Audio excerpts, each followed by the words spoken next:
This morning I was watching this guy Truck's video about what was it? Anyway, he was talking about how he's turning his truck in, his lease purchase truck in, or lease truck. I don't know what he's doing. Anyway, he was sitting in line waiting for a washout, and he was talking about how he's going back to company driver, and spot market is really crappy right now. And he also had mentioned someone say, I guess, something about him having a dispatcher to find him loads. He made the argument, which I agree with, is that, if he's on an 80-20 contract, and part of that 20% that they're taking is they provide a dispatch service, then, he should expect a dispatcher to find him loads and stuff like that. And anyway, I don't know, he always complains about something. And don't we all? But it made me think of what was it? It was a comment I got about getting 68%, because I'm on a 68% contract, but I'm hauling fuel. I'm doing hazmat, tanker.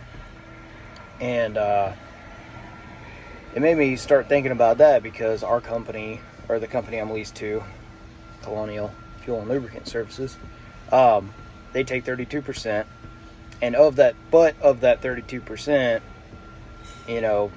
obviously they're providing back office, providing dispatching, because there's no spot market for fuel. Like, I can't lease onto them and then go find my own customers or my own loads and stuff like that. That's just, I've never really heard of anyone doing that.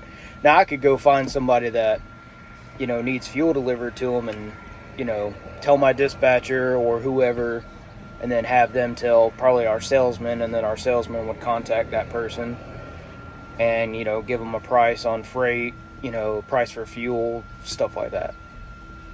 But as far as having like my own customers or finding my own freight, not really a thing, I guess. At least not for tanker I've ever heard of being leased to a company. But yeah, this person was saying, like, you're getting screwed out, like, I was getting screwed. I think it was on Facebook, not on YouTube. But anyway, he's talking about how I'm getting screwed on a 68% contract. And it wasn't just a regular trucking group. It wasn't, tanker specific.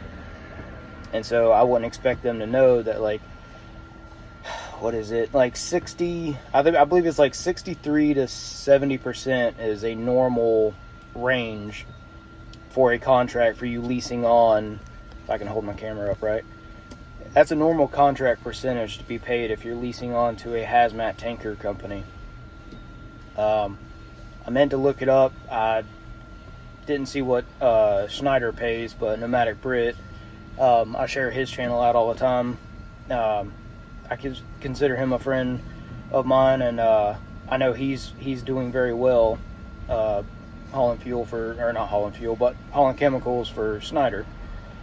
But at 68%, I was paid $275,000 last year, and so that's after the company's cut and after my truck payment. That's what actually went into my bank account, which to me at 68% is pretty damn good,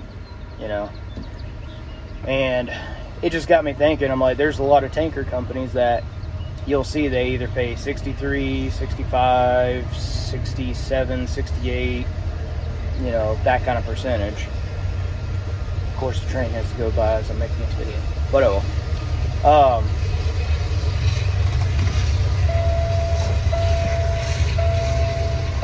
and diesel locomotives sound good, but anyway. But yeah, so that percentage is pretty common, whereas with reefer or drive-in loads, you typically see like 80% or more is the norm, depending on what you cover, what the company covers, that kind of thing.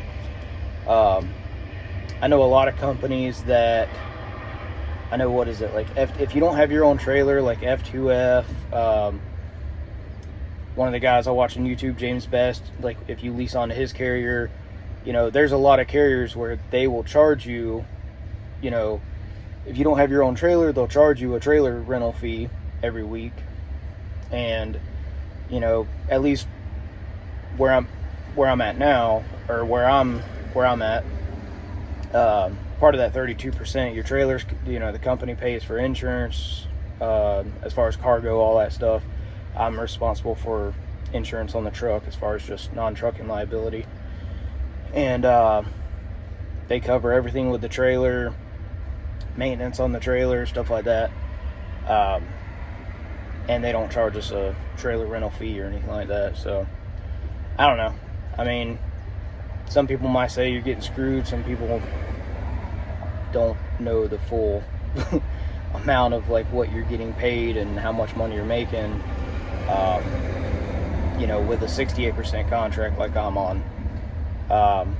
I'm not sure what Schneider pays Pneumatic Brit, but I should have looked that up before I made this video. But oh well, I'm just gonna go ahead and post this.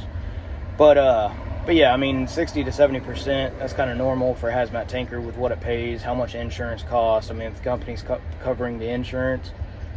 When I looked at getting my own authority, I was quoted like $50,000 to $60,000 a year in cargo insurance for Class 3 flammable liquids. That's it. If I wanted to add different, like if I wanted to haul propane, plus if I wanted to go down to Class 2 or any other kind of hazmat, then it just went up from there. So I don't know. I don't feel like I'm getting screwed at 68% because of the amount of money that I make and how much the company actually covers. And so because of how much they're paying, that 32%, if you factor in how much one of these tankers cost and the maintenance and all that stuff associated with them and the annual inspections, the 5-year inspections, all that, then really you're not saving very much money. Like if you had your own tanker and you get a higher percentage, you're really not making a whole lot more money. So now I would love to be paid a higher percentage. That'd be awesome. Now our company does pay 75% on the weekends and holidays. Like today's Sunday, so I'm getting 75% of whatever I'm hauling, or 75% of the freight rate. But anyway, I just figured I'd throw that out there. What if you are leased to a company? What percentage are you on? I know Landstar pays 65, but they do have a lot of like dedicated freight, stuff like that pays really well, or like they have their own customers, which I guess is dedicated. Whatever. I guess not really dedicated. Now I'm just rambling. I'm gonna go ahead and end the video.